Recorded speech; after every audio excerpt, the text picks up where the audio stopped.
ದೇವರ ನಾಮಕ್ಕೆ ಸ್ತೋತ್ರವಾಗಲಿ. Blessed be the name of the Lord. ಸತ್ಯವೇದದಲ್ಲಿ ಕೀರ್ತನೆ 156ರಲ್ಲಿ Bible says in Psalms 150 verse 6. ಶ್ವಾಸವಿರುವುದು ಎಲ್ಲವೂ ಯೆಹೋವನನ್ನೇ ಸ್ತುತಿಸಲಿ ಎಂದು ಹೇಳಿದೆ. It says, let everything that has breath praise the Lord. ಈ ದಿನದಲ್ಲಿ ನಾವು ಶ್ವಾಸಿಸುವುದಾದರೆ ಆತನ ಕೃಪೆಯಿಂದ ಮಾತ್ರವೇ. If you are breathing and alive today, it's only because of His grace and mercy. ಆತನು ಕೊಟ್ಟಿರುವಂತ ಈ ಶ್ವಾಸದ ಮೂಲಕ ಆತನನ್ನು ಆರಾಧಿಸೋಣ. Let us praise God with all the blessings that He has given us. ಈ ದಿನದಲ್ಲಿ ಹಾಡೋಣ, ಆರಾಧನೆ ಮಾಡುವೆ ನಿನ್ನನ್ನೇ ಹಾಡಿ ಹೊಗಳುವೆ. Let's sing this song, Lord, I praise you and worship you.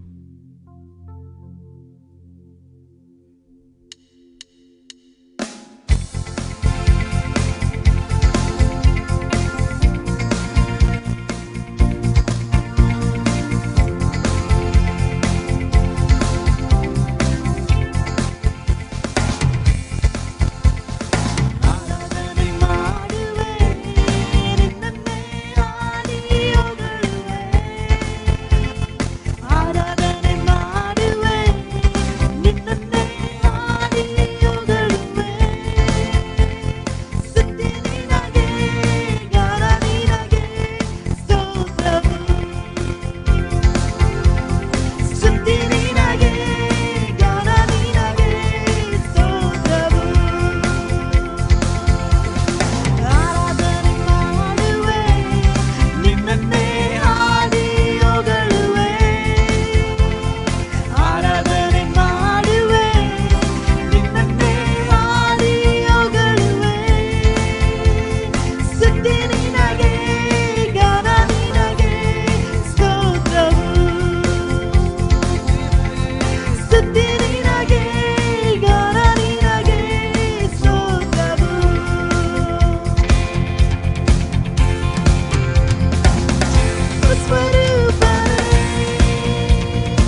Jesus. ನಿನ್ನನ್ನೇ ನಾವು ವಂದಿಸುತ್ತೇವೆ ಕರ್ತನೇ. Lord, we adore you in this place, oh ಅಪ್ಪ, God. ನಿನ್ನನ್ನೇ ನಾವು ದೇವರೇ ಮಹಿಮೆ We ಪಡಿಸುತ್ತೇವೆ. sing hallelujah to your name, ನಿನ್ನ ನಾಮಕ್ಕೆ Jesus. ನಾವು hallelujah ಎಂದು ಹಾಡುವೆವು. We worship you.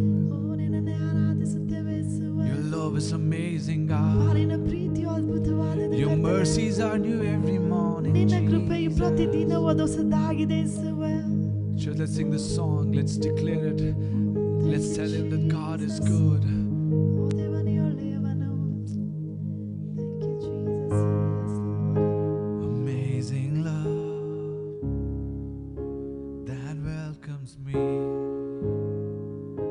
The kindness of mercy that bore with blood wholeheartedly my soul undeserving. Listen, God, you're so good. Sing, God, you're so. Yes, God. We live to serve your majesty. Serve your majesty, Lord.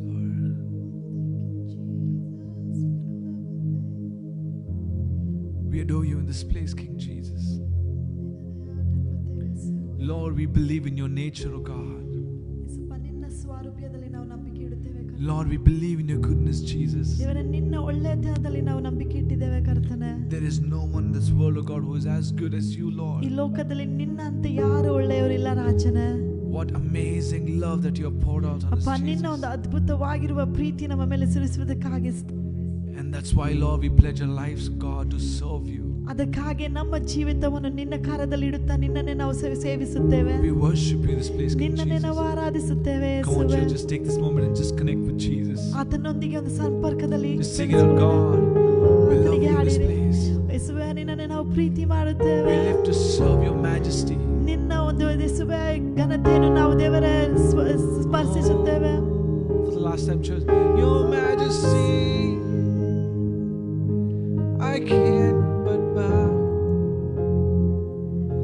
I lay it all before you now, before you now, in royal robes, in royal robes.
You are the countdown. 1, 2.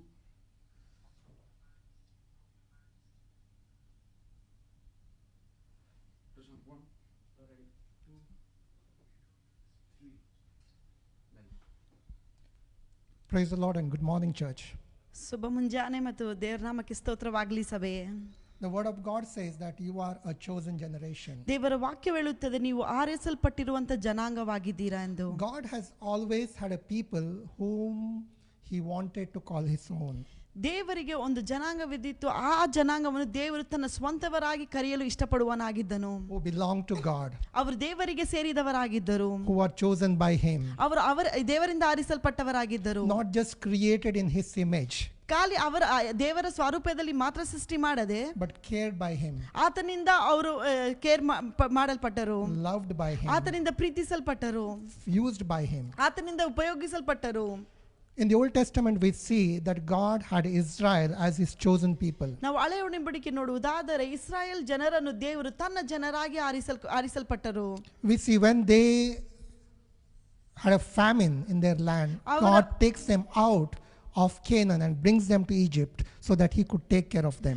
ಅವರ ಮರುಭೂಮಿಯಲ್ಲಿ ಅವರಿಗೆ ಒಂದು ಕಷ್ಟ ಬರುವಂತ ಸಮಯದಲ್ಲಿ ದೇವರನ್ನು ಹೊರಗೆ ತಂದು ಕಾನಾನ್ ಪ್ರದೇಶಕ್ಕೆ ತೆಗೆದುಕೊಂಡು ಹೋಗುವನಾಗಿದ್ದಾನು. And He looks after them in the land of Egypt. ಅವರು ಐಗುಪ್ತ ರಾಜ್ಯದಲ್ಲಿ ಅವರನ್ನು ಆತನು ನೋಡಿಕೊಳ್ಳುವತನಾಗಿದ್ದನು.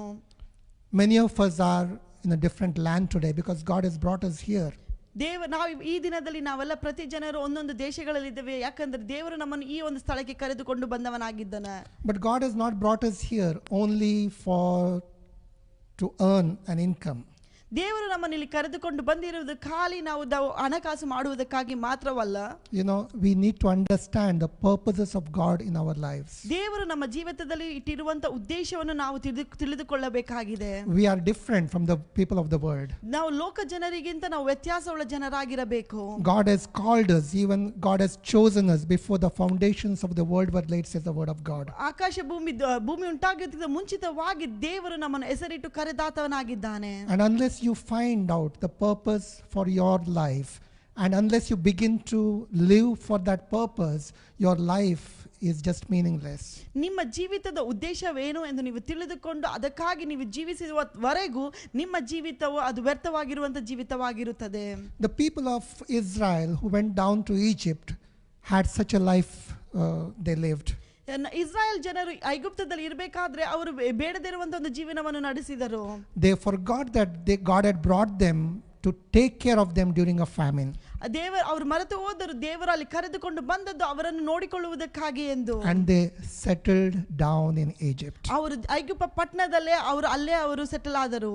And the Bible says after some time the Pharaoh, the king of Egypt, forgot that Joseph was a miracle worker in Egypt who had fulfilled God's purpose for Egypt and helped Egypt to overcome a famine. ಕೆಲವು ದಿನಗಳ ನಂತರ ಐಗುಪ್ತ ರಾಜನಾಗಿ ಇದ್ದಂತ ಫರೋವನು ತಾನು ಯೋಸೆಫನು ಮಾಡಿರುವಂತ ಒಂದು ಅದ್ಭುತಗಳನ್ನು ಮರೆತು ಬಿಟ್ಟು ಅವರಿಗೆ ಕೆಲಸ ಕೊಡಲು ಪ್ರಾರಂಭಿಸಿದನು. Egypt began to persecute Israel. ಐಗುಪ್ತ ಜನರು ಇಸ್ರಾಯೇಲ್ ಜನರನ್ನು ಪರ್ಸಿಕ್ಯೂಟ್ ಮಾಡಲು ಪ್ರಾರಂಭಿಸಿದರು. But the strange thing you see is God did not intervene.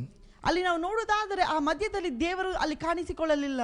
Many a times when you go through persecutions, when you go through struggles, you may wonder why is not God intervening in our situation. ಎಷ್ಟು ಬಾರಿ ನಮ್ಮ ಜೀವಿತದಲ್ಲಿ ಕಷ್ಟದ ಸಮಯದಲ್ಲಿ ನಾವು ನೋಡುವುದಾದರೆ ಯಾಕೆ ನಮ್ಮ ಜೀವಿತದಲ್ಲಿ ದೇವರು ನಮ್ಮ ಜೀವಿತದಲ್ಲಿ ಕಾಣಿಸಿಕೊಂಡಿಲ್ಲ ಎಂದು ಯೋಚನೆ ಮಾಡುವವರಾಗಿರುತ್ತೇವೆ. And here is the answer in the book of Exodus. ಇದಕ್ಕೆ ಉತ್ತರವು ಎಕ್ಸೋಡಸ್ ಪುಸ್ತಕದಲ್ಲಿ ಇದೆ, ವಿಮೋಚನಾ ಕಾಂಡದಲ್ಲಿ. The word of God says, then they cried out to the Lord and their cry came to the ears of God. ಅಲ್ಲಿ ದೇವರ ವಾಕ್ಯ ಹೇಳುತ್ತದೆ, ಅದ ನಂತರ ದೇವರ ಜನರು ಆತನಿಗೆ ಮೊರೆಯಿಟ್ಟು ಕೂಗಾಡಿದರು, ದೇವರು ಅವರ ಪ್ರಾರ್ಥನೆಗೆ ಸದುತ್ತರ ಕೊಟ್ಟನು. And God had compassion on them. ದೇವರು ಅವರ ಮೇಲೆ ಕನಿಕರ ಉಳ್ಳವನಾಗಿದ್ದನು.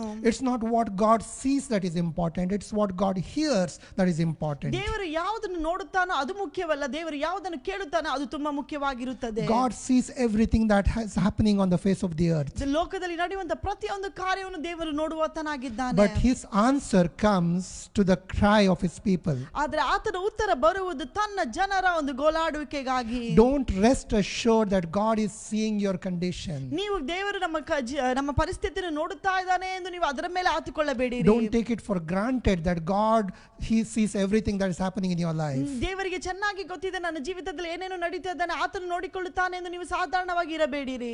God responds to your voice. ದೇವರು ನಿಮ್ಮ ಒಂದು ಸ್ವರಕ್ಕೆ ಉತ್ತರ ಕೊಡುವ God ಆತನಾಗಿದ್ದಾನೆ. is waiting to hear your voice. ದೇವರು ನಿಮ್ಮ ಒಂದು ಸ್ವರವನ್ನು ಕೇಳಲು ಆತನು ಕಾಯುತ್ತಾ ಇದ್ದಾನೆ. And we know the story what happened once God responded to the cry of the Egyptians. ಐಗುಪ್ತ ಪಟ್ಟಣದಲ್ಲಿ ಇಸ್ರಾಯೇಲರ ಒಂದು ಕರೆಗೆ ದೇವರು ಯಾವ ರೀತಿಯಲ್ಲಿ ಉತ್ತರ ಕೊಟ್ಟೆನೆ ಎಂದು ನಾವು ನೋಡಿದ್ದೇವೆ. God raises up a man called as Moses. ದೇವರು ಒಂದು ಮನುಷ್ಯನು ಮೋಸೆಸ್ ಎಂಬ ಮನುಷ್ಯನನ್ನು ಎಬ್ಬಿಸುತ್ತಾನೆ. Mighty signs and wonders are performed. ಆತನ ಮೂಲಕ ದೇವರು ದೊಡ್ಡ ದೊಡ್ಡ ರೀತಿಯಾದಂತಹ ಅದ್ಭುತಗಳನ್ನು ಮಾಡುತ್ತಾನೆ. And God brings out his people Israel from the slavery of Egypt. ದೇವರು ತನ್ನ ಜನರು ಅಲ್ಲಿರುವಂತಹ ಬಂಧನದಿಂದ ಹೊರಗೆ ತರುತ್ತಾನೆ. Exodus chapter 13 verse 18 says that God led the people around by way of wilderness of the Red Sea, and the children of Israel went up in orderly ranks out of the land of Egypt. ವಿಮೋಚನ ಕಾಂಡ 13ನೇ ಅಧ್ಯಾಯ 18ನೇ ವಾಕ್ಯ. And the word of God says God did this. There was a shortcut, there is a short way which they could have gone to Palestine, but God did not lead them by the short way because he thought if there is war, people would get afraid and they would want to go back to Egypt. ಅಲ್ಲಿ ಒಂದು ಹೋಗುವಂತ ಸಮಯದಲ್ಲಿ ಅಲ್ಲಿ short cut ಆದಂತ ಒಂದು ದಾರಿ ಇದ್ದಿತ್ತು. ಆದರೆ ದೇವರು ಆ ದಾರಿಯಲ್ಲಿ ಆ ಜನರನ್ನು ಕರೆದುಕೊಂಡು ಹೋಗಲಿಲ್ಲ. ಯಾಕಂದರೆ ಯಾವುದೇ ಯುದ್ಧ ಆಗುವುದಾದರೆ ಅವರು ಹಿಂದಿರುಗಿ ಐಗುಪ್ತಕ್ಕೆ ಹೋಗುವವರಾಗಿರುತ್ತಾರೆ ಎಂಬ ಕಾರಣಕ್ಕಾಗಿ. We all like shortcuts, right? ನಮ್ಮ ಜೀವಿತದಲ್ಲಿ ನಮ್ಮ ಪ್ರತಿಯೊಬ್ಬರಿಗೆ ಈ ಶಾರ್ಟ್ ಕಟ್ ಒಂದು ಚಿಕ್ಕದಾದಂತ ದಾರಿಯನ್ನು ಇಷ್ಟಪಡುವವರಾಗಿರುತ್ತೇವೆ. For every program in our computer we have a shortcut on the desktop. ನಮ್ಮ ಕಂಪ್ಯೂಟರ್ ಇರುವಂತ ಪ್ರತಿಯೊಂದು ಪ್ರೋಗ್ರಾಮ್ಗೆ ಒಂದು ಡೆಸ್ಕ್ಟಾಪ್ ಅಲ್ಲಿ ಅದು ಶಾರ್ಟ್ ಕಟ್ ಇರುತ್ತದೆ. It's so easy to click a shortcut and go to the program directly. ನಾವು ಶಾರ್ಟ್ ಕಟ್ ಅನ್ನು click ಮಾಡಿ ನಾವು ಡೈರೆಕ್ಟ್ ಆಗಿ ಪ್ರೋಗ್ರಾಮ್ ಹೋಗಲಿಕ್ಕೆ ಸುಲಭವಾಗುತ್ತದೆ. For all of life's problems, for all of life's questions, we always look for shortcuts. ನಮ್ಮ ಜೀವಿತದ ಪ್ರತಿಯೊಂದು ಸಮಸ್ಯೆಗೂ ನಮ್ಮ ಜೀವಿತದ ಪ್ರತಿಯೊಂದು ಪ್ರಶ್ನೆಗೂ ನಮ್ಮ ಜೀವಿತದಲ್ಲಿ ಶಾರ್ಟ್ ಕಟ್ ಆಗಿ ಸುಲಭವಾಗಿ ಸಿಗುವಂತ ಉತ್ತರವನ್ನು ನಾವು ನೋಡುತ್ತಾ ಇರುತ್ತೇವೆ. Many a times to take those shortcuts we may have to compromise on the values of life. ನಾವು ಈ ಒಂದು ದಾರಿಯನ್ನು ತೆಗೆದುಕೊಳ್ಳೋಕ್ಕೋಸ್ಕರ ನಾವು ಜೀವಿತದಲ್ಲಿ ಎಷ್ಟೋ ಒಂದು ಕಾರ್ಯಗಳನ್ನು ನಾವು ಎದುರುಗೊಂಡು ಬರುತ್ತೇವೆ. Sometimes people are willing to tell a lie to take a shortcut. ಒಂದು ಸುಳ್ಳನ್ನು ಹೇಳಿ ಒಂದು ಶಾರ್ಟ್ ಕಟ್ ಅನ್ನು ತೆಗೆದುಕೊಳ್ಳುವುದನ್ನು ನಮ್ಮ ಜೀವಿತದಲ್ಲಿ ನೋಡುವವರಾಗಿರುತ್ತೇವೆ. But when you take shortcuts, what happens is you are not able to face the giant. You are not able to overcome the enemy. You are not able to fight the battle. ನಾವು ನಮ್ಮ ಜೀವಿತದಲ್ಲಿ ಈ ಒಂದು short cut ಆಗಿರುವಂತ ದಾರಿಯನ್ನು ತೆಗೆದುಕೊಳ್ಳುವಂತ ಸಮಯದಲ್ಲಿ ನಮಗೆ ವಿರುದ್ಧವಾಗಿ ಬರುವಂತ ಒಂದು ಜಾಯಂಟ್ ಆಗಲಿ ಯಾವುದೇ ಸಮಸ್ಯೆಗಳನ್ನ ಆಗಲಿ ನಾವು ಎದುರುಗೊಳ್ಳುವುದು ಕಷ್ಟವಾಗುತ್ತದೆ. So when you see the problems and when you cry out to God and the problem does not go away immediately, although we want shortcuts, we want immediate answers. ನಮ್ಮ ಜೀವಿತದಲ್ಲಿ ಸಮಸ್ಯೆಗೂ ಬಂದಾಗ ನಾವು ದೇವರ ಬಳಿಯಲ್ಲಿ ತಕ್ಷಣದಲ್ಲಿ ಉತ್ತರವನ್ನು ಪಡೆಯಬೇಕೆಂದು ಆಸೆ ಪಡುತ್ತೇವೆ. ಆದರೆ ಆ ರೀತಿಯಲ್ಲಿ ನಡೆಯುವುದಿಲ್ಲ. Remember, sometimes God takes us by the wilderness, enable to us to remain in his path. ದೇವರು ನಮ್ಮ ಜೀವಿತದಲ್ಲಿ ಕೆಲವು ಬಾರಿ ಆತನು ನಮ್ಮ ಮರುಗಾಡಲ್ಲಿ ನಡೆಯಲು ಇಷ್ಟಪಡುತ್ತಾನೆ. ಆತನ ಒಂದು ದಾರಿಯನ್ನು ನಮ್ಮ ಜೀವಿತದಲ್ಲಿ ತೋರಿಸುವುದಕ್ಕಾಗಿ. Because there is an enemy who wants us to come back to him. ಯಾಕಂದ್ರೆ ಅಲ್ಲಿ ಒಂದು ಶತ್ರು ಕಾಯುತ್ತಾ ಇದ್ದಾನೆ ಹಿಂದಿರುಗಿ ಆತನ ಬಳಿಯಲ್ಲಿ ಬರುವುದಕ್ಕಾಗಿ. You know, when Israelites went to Egypt, they went as a blessing to them. Israel ಜನರು ಐಗುಪ್ತಕ್ಕೆ ಹೋದಾಗ ಅವರು ಒಂದು ಆಶೀರ್ವಾದವಾಗಿ ಹೋದರು. The grace of God was upon them. ದೇವರ ಒಂದು ಕೃಪೆಯು ಅವರ ಮೇಲೆ ಇದ್ದಿತು. The favor of God was upon them. ದೇವರ ಒಂದು ಕರುಣೆಯು ಅವರ ಮೇಲೆ ಇದ್ದಿತು. Egypt recognized that and Egypt honored Israel. ಐಗುಪ್ತ ಜನರು ಅದನ್ನು ತಿಳಿದುಕೊಂಡು ಅವರನ್ನು ಅವರು ಮಹಿಮೆ ಪಡಿಸಿದರು. But slowly and steadily Egyptians reduced the Israelites to the level of a slave and a servant. ಸ್ವಲ್ಪ ನಂತರ ಅವರು ಏನು ಮಾಡಿದರು, ಐಗುಪ್ತ ಜನರು ಇಸ್ರಾಯೇಲ್ ಜನರು ಅವರ ಬಂಧನಕ್ಕೆ ಒಳಗಾಗಿಸಿದರು. You know, when Moses takes out Egypt out of the Israel out of Egypt, and they are now in the wilderness and now they have reached the Red Sea. ಈಗ ಮೋಶೆಯು ತನ್ನ ಜನರನ್ನು ಇಸ್ರಾಯೇಲ್ ಜನರನ್ನು ಐಗುಪ್ತ ಪಟ್ಟಣದಿಂದ ಹೊರತಂದು ಈಗ ಅವರು ಕೆಂಪು ಸಮುದ್ರದ ಮುಂದೆ ನಿಂತಿದ್ದಾರೆ. Pharaoh realizes that Israeli people have left Egypt. ಈಗ ಫರೋವನ ಅರ್ಥ ಮಾಡಿಕೊಳ್ಳುತ್ತಾನೆ ತನ್ನ ಇಸ್ರಾಯೇಲ್ ಜನರು ಅವನನ್ನು ಬಿಟ್ಟು ದೂರ ಹೋಗಿದ್ದಾರೆ ಎಂದು. And in the 14th chapter Pharaoh asks a main question. 14ನೇ ಅಧ್ಯಾಯದಲ್ಲಿ ಫರೋವನ ಒಂದು ಪ್ರಶ್ನೆಯನ್ನು ಕೇಳುತ್ತಾನೆ. In verse 5 he says, "Why have we done this, that we have let Israel go from serving us? 14ನೇ ಅಧ್ಯಾಯ 5ನೇ ವಾಕ್ಯದಲ್ಲಿ ಹೇಳುತ್ತದೆ, ಯಾಕೆ ನಾವು ಇದನ್ನು ಮಾಡಿದ್ದೇವೆ, ಇಸ್ರಾಯೇಲರು ನಮ್ಮನ್ನು ಸೇವೆ ಮಾಡುವುದನ್ನು ಬಿಟ್ಟು ನಾವು ಅವರನ್ನು ಕಳಿಸಿದ್ದೇವೆ ಎಂದು. Pharaoh wanted Israel to serve him. ಫರೋವನಿಗೆ Israel ಜನರು ಅವನಿಗೆ ಸೇವೆ ಮಾಡುವುದನ್ನು ಇಷ್ಟಪಡುವನಾಗಿದ್ದನು. That's why he did not want Israel to go out of slavery. ಅದಕ್ಕೆ ಇಸ್ರಾಯೇಲ್ ಜನರು ಅವನನ್ನು ಬಿಟ್ಟು ಬಂಧನದಿಂದ ಹೊರ ಹೋಗುವುದು ಆತನಿಗೆ ಇಷ್ಟವಿರಲಿಲ್ಲ. The enemy wants you to serve him. ಸೈತಾನನಿಗೆ ಅಥವಾ ಶತ್ರುವಿಗೆ ಆತನನ್ನು ಸೇವೆ ಮಾಡುವುದನ್ನು ಇಷ್ಟಪಡುತ್ತಾನೆ. The enemy doesn't come behind you with armies to kill you and destroy you. ಶತ್ರುವು ನಿಮ್ಮ ಹಿಂದೆ ಬಂದು ನಿಮ್ಮನ್ನು ಸಾಯಿಸುವುದಕ್ಕಾಗಿ ಕೊಲ್ಲುವುದಕ್ಕಾಗಿ ಆತನು ಬರುವುದಿಲ್ಲ. As long as you are captive in him, under him, and you serve him, his purpose is fulfilled. ನೀವು ಯಾವರ ತನಕ ಆತನ ಬಳಿಯಲ್ಲಿದ್ದು ಆತನೊಂದಿಗೆ ಇರುವಂತ ಆತನು ಹೇಳುವಂತ ಕಾರ್ಯಗಳನ್ನು ಮಾಡುತ್ತಾನೋ ಅವನು ನಿಮಗೆ ನಾಶನಕ್ಕೆ ಒಳಗಾಗಿಸುವುದಿಲ್ಲ. But the sad story of Israel was not just Egypt believed that the Israelites were there to serve him, but even the Israelites themselves believed they were there to serve the Egyptians. ಇಲ್ಲಿ ನಾವು ನೋಡುವುದಾದರೆ ಇಸ್ರಾಯೇಲ್ ಜನರು, ಐಗುಪ್ತ ಜನರು ಮಾತ್ರ ಯೋಚನೆ ಮಾಡಲಿಲ್ಲ ಈ ಇಸ್ರಾಯೇಲ್ ಜನರು ನಮಗೆ ಸೇವೆ ಮಾಡಬೇಕು. ಇಸ್ರಾಯೇಲ್ ಜನರು ಸಹ ಅವರ ಮನ ಸ್ಥಿತಿಯು ಸಹ ಸೇವೆ ಮಾಡುವಂತ ಒಂದು ಸ್ಥಿತಿಗೆ ಹೋಗಿತ್ತು. Because the moment they saw the armies of Egypt chasing them, they cried, they complained, and they just wanted to go back.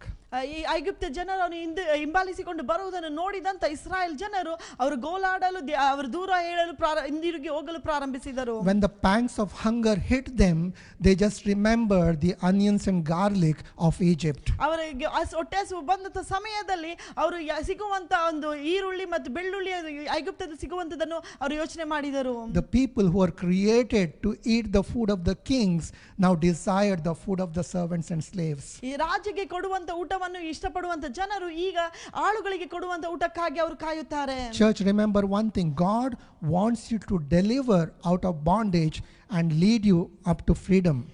ಸಭೆಯ ಒಂದು ಕಾರ್ಯವನ್ನು ಅರ್ಥ ಮಾಡಿಕೊಳ್ಳ್ರಿ, ದೇವರು ನಮ್ಮನ್ನು ಬಂಧನದಿಂದ ಬಿಡಿಸಿ ನಮ್ಮನ್ನು ಆಶೀರ್ವಾದವಾಗಿರುವಂತ ಜಾಗಕ್ಕೆ ತೆಗೆದುಕೊಳ್ಳಲು ಇಷ್ಟಪಡುವನಾಗಿದ್ದಾನೆ. God doesn't want you to serve the enemy anymore. ಸೈತಾನನನ್ನು ನಾವು ಸೇವೆ ಮಾಡುವುದು ದೇವರಿಗೆ ಸ್ವಲ್ಪ ಇಷ್ಟವಿಲ್ಲದಂತ ಕಾರ್ಯವಾಗಿದೆ. More than anything else, God wants to deliver you from fear. ದೇವರು ಎಲ್ಲದಕ್ಕಿಂತ ಹೆಚ್ಚಾಗಿ ನಿಮ್ಮನ್ನು ಭಯದಿಂದ ಹೊರತರಲು ಆತನು ಇಷ್ಟಪಡುವನಾಗಿದ್ದಾನೆ. And even as God takes them through the wilderness, there is a time of struggle, there is a time of uncertainty for the people of Israel. ದೇವರು ತನ್ನ ಇಸ್ರಾಯೇಲ್ ಜನರನ್ನು ಮರುಭೂಮಿಯಲ್ಲಿ ತೆಗೆದುಕೊಂಡು ಹೋಗುವಂತ ಸಮಯದಲ್ಲಿ ಅವರ ಜೀವಿತದಲ್ಲಿ ಎಷ್ಟೋ ಕಷ್ಟ ರೀತಿಯಾದಂತ ಪರಿಸ್ಥಿತಿಗಳು ಬರುತ್ತದೆ. But the people complain and grumble, and they delay the process of reaching Israel, the promised land. Israel ಜನರು ಅವರು ಪ್ರತಿ ಬಾರಿಯೂ ದೇವರ ಮೇಲೆ ದೂರ ಹೇಳುತ್ತಾ ಕಂಪ್ಲೇಂಟ್ ಮಾಡುತ್ತಾ ಇರುತ್ತಾರೆ. ಅವರಿಗೆ ಕೊಟ್ಟಿರುವಂತ ಆಶೀರ್ವಾದವಾಗಿರುವಂತ ಜಾಗಕ್ಕೆ ಹೋಗಲು ಅವರಿಗೆ ಪ್ರತಿ ಸಲ ಲೇಟ್ ಆಗುತ್ತದೆ. I want to tell you one truth from the word of God. ದೇವರ ವಾಕ್ಯದಿಂದ ಒಂದು ಸತ್ಯವನ್ನು ಹೇಳಲು ಇಷ್ಟಪಡುತ್ತೇನೆ. God did not want them to go back to slavery. ದೇವರಿಗೆ ಆತನ ಜನರು ಹಿಂದಿರುಗಿ ಬಂಧನಕ್ಕೆ ಹೋಗುವುದು ಇಷ್ಟವಿಲ್ಲ. So he avoided a shortcut and took them by a longer route. ದೇವರು ಅದಕ್ಕಾಗಿ ಆ ಶಾರ್ಟ್ ಕಟ್ ಅನ್ನು ಬಿಟ್ಟು ಒಂದು ಉದ್ದವಾಗಿರುವಂತ ದಾರಿಯ ಮೂಲಕ ಆತನು ತೆಗೆದುಕೊಂಡು ಹೋಗುತ್ತಾನೆ. If they had stuck to that route, knowing that God is a good God, and if they had stopped complaining and grumbling, they would have reached the promised land within a few days. ತನ್ನ ಜನರು ದೇವರು ನಮಗೆ ಮಾಡುವುದು ಒಳ್ಳೆಯದು, ಆತನು ಒಳ್ಳೆಯವನಾಗಿದ್ದಾನೆ ನಂಬಿದರೆ ಅವರು ಅವರಿಗೆ ಕೊಟ್ಟಿರುವಂತ ಆಶೀರ್ವಾದದಂತ ಜಾಗಕ್ಕೆ ಬೇಗನೆ ಹೋಗುವರಾಗಿದ್ದರು. But because they did not get the shortcut, they complained and murmured, and their stay in the wilderness was delayed. ಅವರು ತನ್ನ ಒಂದು ಶಾರ್ಟ್ ಕಟ್ ಅನ್ನು ಅವರಿಗೆ ಸಿಗದೇ ಇರುವಂತ ಕಾರಣಕ್ಕಾಗಿ ದೇವರ ಮೇಲೆ ದೂರನ್ನು ಹಾಕುತ್ತಾ ಅವರು ಮರುಭೂಮಿಯಲ್ಲಿ ಹೆಚ್ಚು ಸಮಯವನ್ನು ಕಳೆದರು. I know today we are facing wilderness here. ಈ ನಾವು ನಮಗೆ ಚೆನ್ನಾಗಿ ಗೊತ್ತಿದೆ, ಈ ಸಮಯದಲ್ಲಿ ನಮ್ಮ ಜೀವಿತದಲ್ಲಿ ಒಂದು ಮರುಭೂಮಿಯಲ್ಲಿ ಇರುವಂತ ಸಮಯವಾಗಿದೆ. The shortcut on our desktop seems to have disappeared somewhere. ನಮ್ಮ ಡೆಸ್ಕ್ಟಾಪ್ ಅಲ್ಲಿ ಇರುವಂತ ಶಾರ್ಟ್ ಕಟ್ಸ್ ಈಗ ಕಾಣದೇ ಇರಬಹುದು. These are uncertain days. ನಮ್ಮ ಜೀವಿತದಲ್ಲಿ ಇದು ಯಾವುದೇ ಒಂದು ಗುರಿ ಇಲ್ಲದಂತ ದಿನಗಳಾಗಿರಬಹುದು. This may get over in another 8 weeks. ಇನ್ನು 8 ವಾರಗಳಲ್ಲಿ ಇದು ಮುಗಿಯಬಹುದು. This may get extended to another 8 months. ಇನ್ನು 8 ತಿಂಗಳ ಇನ್ನು ಹೆಚ್ಚಾಗಬಹುದು. We don't know. ನಮಗೆ ಗೊತ್ತಿಲ್ಲ. But we know one thing. ಆದರೆ ನಮಗೆ ಒಂದು ಚೆನ್ನಾಗಿ ಅರ್ಥಿದ್ದೇವೆ. When God takes us out, He takes us out from fear and He takes us into faith. ದೇವರು ನಮ್ಮನ್ನು ಹೊರಗೆ ತರುವಂತ ಸಮಯದಲ್ಲಿ ನಮಗೆ ಭಯದಿಂದ ಹೊರಗೆ ತಂದು ನಂಬಿಕೆಯ ಮೇಲೆ ಹತ್ತಿಕೊಳ್ಳುವರಾಗಿ He takes us ಮಾರ್ಪಡಿಸುತ್ತಾನೆ. out of bondage and takes us into liberty. ದೇವರು ನಮ್ಮನ್ನು ಬಂಧನದಿಂದ ಹೊರಗೆ ತಂದು ಆಶೀರ್ವಾದವಾಗಿ ಇರುವಂತೆ ನಮ್ಮನ್ನು ಮಾರ್ಪಡಿಸುತ್ತಾನೆ. He takes us out of onions and garlics. Today onions are not available, but He takes us to a land that is filled with honey and milk. ಈರುಳ್ಳಿ ಮತ್ತು ಬೆಳ್ಳುಳ್ಳಿ ಇರುವಂತ ಜಾಗದಿಂದ ತೆಗೆದುಕೊಂಡು ಆತನು ನಮಗೆ ಹಾಲು ಮತ್ತು ಜೇನುತುಪ್ಪ ಹರಿಯುವಂತ ಒಂದು ದೇಶಕ್ಕೆ ತೆಗೆದುಕೊಂಡು ಹೋಗೋನಾಗಿರುತ್ತಾನೆ. So don't long for the disappearing onions anymore. ನಮ್ಮ ಜೀವಿತದಲ್ಲಿ ಈರುಳ್ಳಿಗಳು ಸಿಗುತ್ತಾ ಇಲ್ಲ, ಅದರ ಬಗ್ಗೆ ನೀವು ಯೋಚನೆ ಮಾಡಬೇಡಿ. Let your mouth still be filled with praise of God and thanksgiving. ನಿಮ್ಮ ಬಾಯಿಗಳು ದೇವರ ಸ್ತೋತ್ರದಿಂದ ಕೃತಜ್ಞತೆಯಿಂದ ತುಂಬಿರಲಿ. Don't say how long, Lord. ದೇವರ ಇನ್ನು ಎಷ್ಟರವರೆಗೆ ಎಂದು ಕೇಳಬೇಡಿರಿ. It may be 8 days. 8 ದಿನದಲ್ಲಿ ಮುಗಿಯಬಹುದು. It may be 8 weeks. ಅದು 8 ವಾರದಲ್ಲಿ ಮುಗಿಯಬಹುದು. It may be 8 months. ಇಲ್ಲ ಅಥವಾ 8 ತಿಂಗಳಲ್ಲಿ ಮುಗಿಯಬಹುದು. Now people are running behind prophets who are prophesying certain dates. ನಮ್ಮ ಜನನ್ನು ನೋಡುವುದಾದರೆ ಪ್ರವಾದಿಗಳ ಹಿಂದೆ ಯಾವುದನ್ನು ಹೇಳುತ್ತಾರೆ, ಯಾವ ದಿನವನ್ನು ಹೇಳುತ್ತಾರೆ ಎಂದು ಓಡುತ್ತಾ ಇದ್ದಾರೆ. It doesn't matter how long it lasts. ಎಲ್ಲಿಯವರೆಗೆ ಅದು ಇರುತ್ತದೆ ಅದು ನಮಗೆ ಮುಖ್ಯವಲ್ಲ. But there is a promise at the end of the struggle ನಮಗಿರುವಂತ ಕಷ್ಟದ ಒಂದು ಕೊನೆಯಲ್ಲಿ ನಮಗೆ ಖಂಡಿತವಾಗಿ ಒಂದು ವಾಗ್ದಾನವಿದೆ. that we will be victorious. ನಾವು ಖಂಡಿತವಾಗಿ That ಜಯಶಾಲಿಗಳಾಗಿರುತ್ತೇವೆ. we will overcome. ನಾವು ಖಂಡಿತವಾಗಿ ಎದುರುಗೊಳ್ಳುತ್ತೇವೆ. I know many of you are worried about your future. ನನಗೆ ಚೆನ್ನಾಗಿ ಅರಿತಿದೆ, ಎಷ್ಟೋ ಜನರು ನಿಮ್ಮ ಒಂದು ಭವಿಷ್ಯದ ಕುರಿತು ನೀವು ಚಿಂತೆ ಉಳ್ಳವರಾಗಿದ್ದೀರಾ.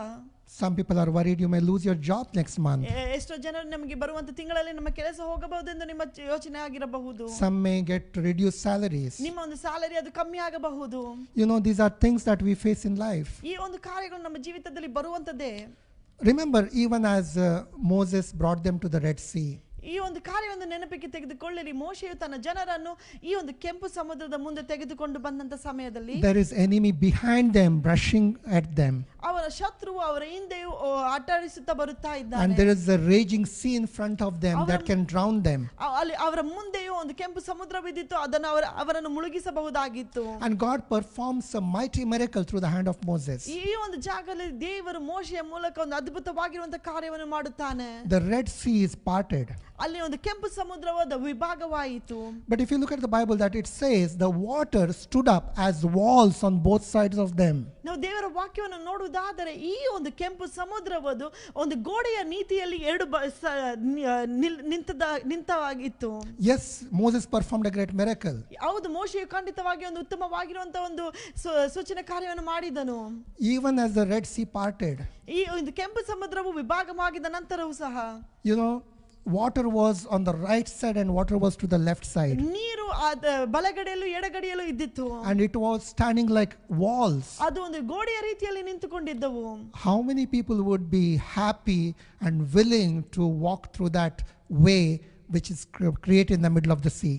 ಈ ಒಂದು ಸಮುದ್ರದ ಮಧ್ಯದಲ್ಲಿ ಉಂಟಾಗಿರುವಂತ ಈ ದಾರಿಯಲ್ಲಿ ನಡೆಯಲು ಎಷ್ಟು ಜನರು ಇಚ್ಛೆ ಉಳ್ಳವರಾಗಿರುತ್ತಾರೆ. I can understand the fear of the Israelites even as they were walking through that way. ಆ ಒಂದು ದಾರಿಯಲ್ಲಿ ನಡೆಯುವಂತ ಸಮಯದಲ್ಲಿ ಇಸ್ರಾಯೇಲರು ಎಷ್ಟು ಭಯ ಉಳ್ಳವರಾಗಿರುವುದನ್ನು ನಾವು ಯೋಚನೆ ಮಾಡಬಹುದು. That's why Psalm 23 says, even though I walk through the valley of the shadow of death, I will fear no evil. ಅದಕ್ಕೆ ಕೀರ್ತನೆ 23 ಕೀರ್ತನೆಗಾರನು ಬರೆಯುತ್ತಾನೆ, ಕಾರ್ಗತ್ತಿನ ಕಣಿಯಲ್ಲಿ ನಾನು ನಡೆಯುವಾಗಲೂ ನಾನು ಭಯಪಡುವುದಿಲ್ಲ. Even when Lord makes a way through the sea, there is a wall of water waiting to come down upon you. ದೇವರು ನಮ್ಮನ್ನು ಒಂದು ಸಮುದ್ರದ ಮಧ್ಯದಲ್ಲಿ ನಡೆಯಲು ನಮಗೆ ಕೊಡುವಂತ ಸಮಯದಲ್ಲಿ ನಮಗಿರುವಂತ ನೀರು ನಮ್ಮ ಮೇಲೆ ಬೀಳಲು ಕಾಯುತ್ತಾ ಇರುತ್ತದೆ. Even in the mightiest miracle, in the middle of a miracle, you need to have faith to trust in God that wall will not crumble upon you. ನಿಮ್ಮ ಒಂದು ಕಷ್ಟದ ಅದ್ಭುತಗಳ ಸಮಯದಲ್ಲೂ ಸಹ ದೇವರು ನಮ್ಮೊಂದಿಗೆ ಇದ್ದಾನೆ ಎಂದು ನಂಬಿಕೆಯನ್ನು ನೀವು ಇಡಬೇಕಾಗಿದೆ.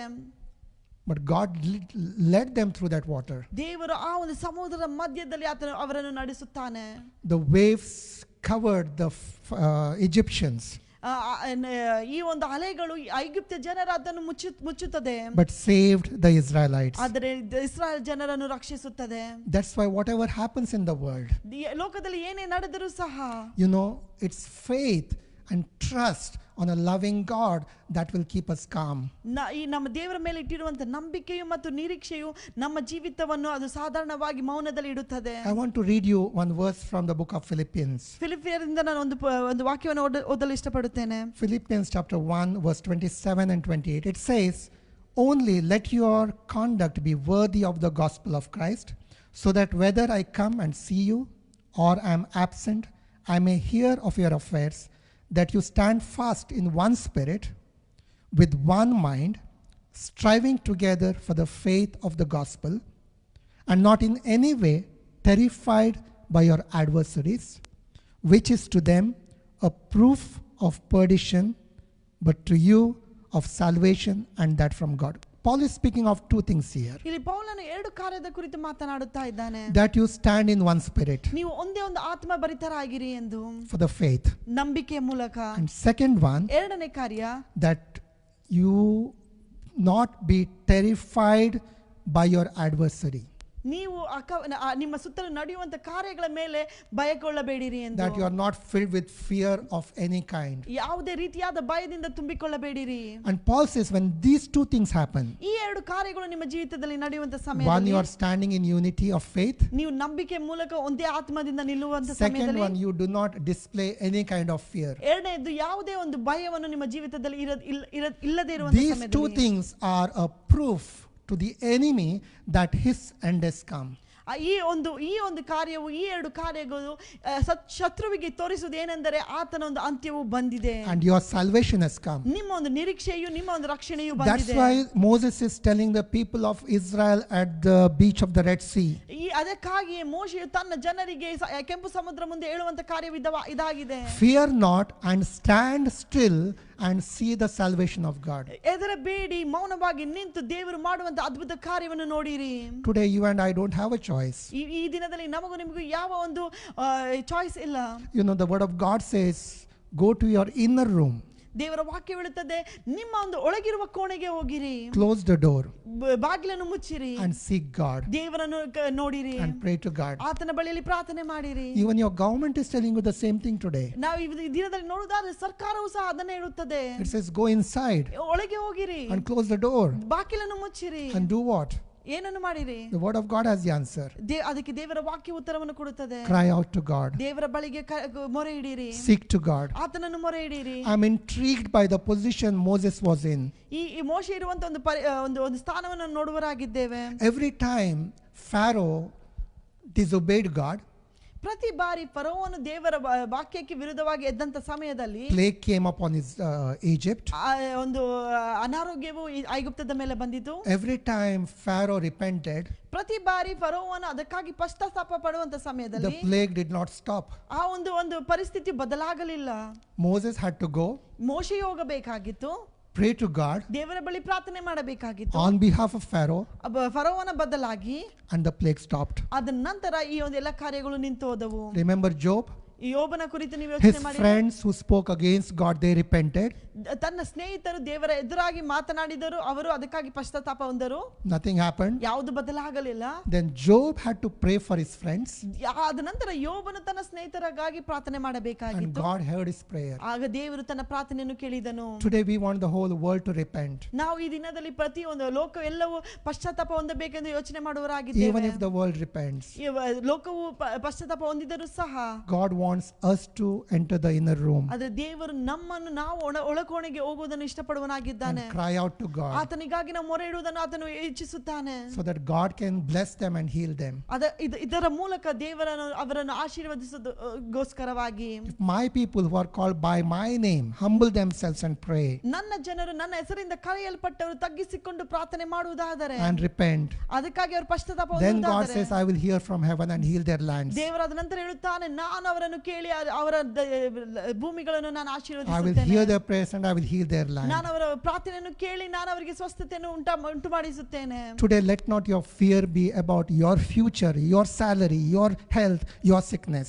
ಈ ದಿನದಲ್ಲಿ ನಿಮ್ಮ ಭಯವು, ಅಯ್ಯೋ ನನ್ನ ಒಂದು ಕೆಲಸವು, ನನ್ನ ಒಂದು ಸ್ಯಾಲರಿ, ನನ್ನ ಒಂದು ಭವಿಷ್ಯ ಯಾವುದಾಗಿದೆ ಎಂದು ಇರಬಾರದು. You have a choice either to be an Israelite or to be a Moses. ನಿಮಗೆ ಎರಡು ಕಾರ್ಯಗಳುಂಟು, ಇಸ್ರಾಯೇಲರಾಗಿರಬಹುದು ಅಥವಾ ಮೋಶೆ I ಆಗಿರಬಹುದು. said I am intrigued by Moses. ನಾನು ಹೇಳಿದ್ದೆ, ನಾನು ಮೋಶೆ ಕುರಿತು ನಾನು ಆಸೆ ಉಳ್ಳವನಾಗಿದ್ದೇನೆ. He had a difficult position. ಆತನಿಗಿರುವಂತ ಒಂದು ಸ್ಥಾನ ಒಂದು ಕಷ್ಟವಾಗಿರುವಂತ ಸ್ಥಾನವಾಗಿತ್ತು. First, he had to pray for Pharaoh who was persecuting his people.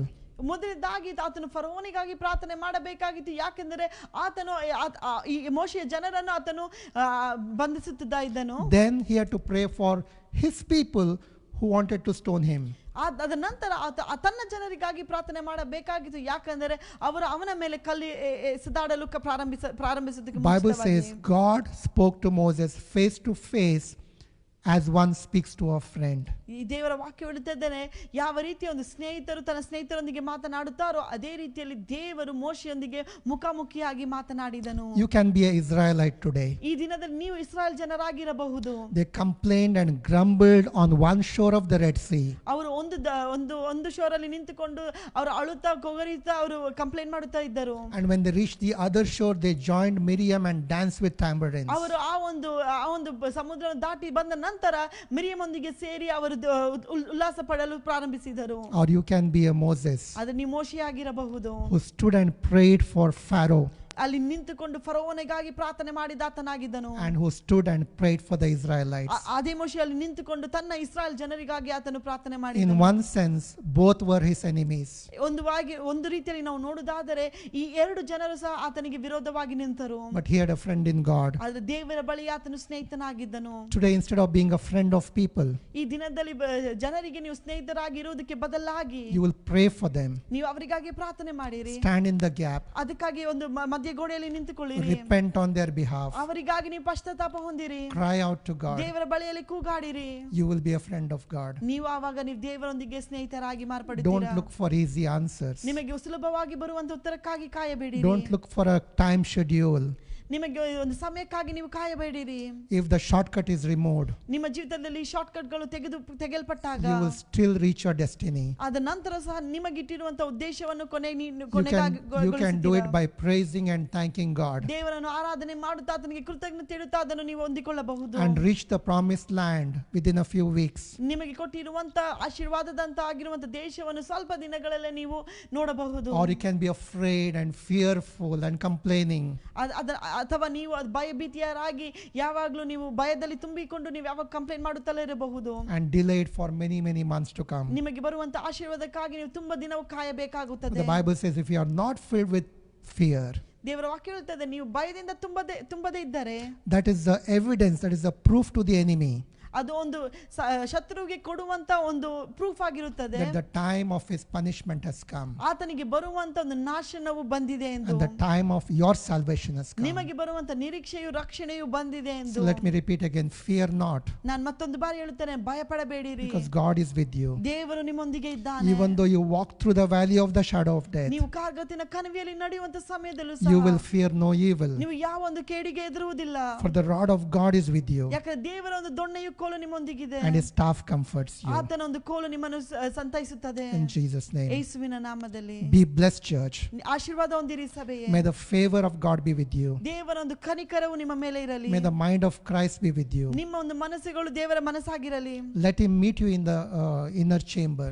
ನಿಮ್ಮ ಒಂದು ಒಳಕೋಣೆಯಲ್ಲಿ ಆತನು ನಿಮ್ಮನ್ನು ಬಂದು ಸಂಪರ್ಕಿಸುತ್ತಾನೆ. Let him respond to your prayer. ನಿಮ್ಮ ಒಂದು ಪ್ರಾರ್ಥನೆಗೆ ಆತನು ಉತ್ತರ ಕೊಡುವ ಆತನಾಗಿದ್ದಾನೆ. Let him forgive the nation of its sins ಲೋಕದ ಒಂದು ಪಾಪಗಳನ್ನು ಕ್ಷಮಿಸುವ ಆತನಾಗಿದ್ದಾನೆ. and bring healing to the land. ಈ ಒಂದು ದೇಶಕ್ಕೆ ಒಂದು ಭೂಮಿಗೆ ಆತನು ಒಂದು ಸ್ವಸ್ಥತೆಯನ್ನು ಕೊಡುವ ಆತನಾಗಿದ್ದಾನೆ. In Jesus' name. ಯೇಸುವಿನ ನಾಮದಲ್ಲಿ May God bless you. ದೇವರು ನಿಮ್ಮನ್ನು ಆಶೀರ್ವದಿಸಲಿ. Have a blessed weekend.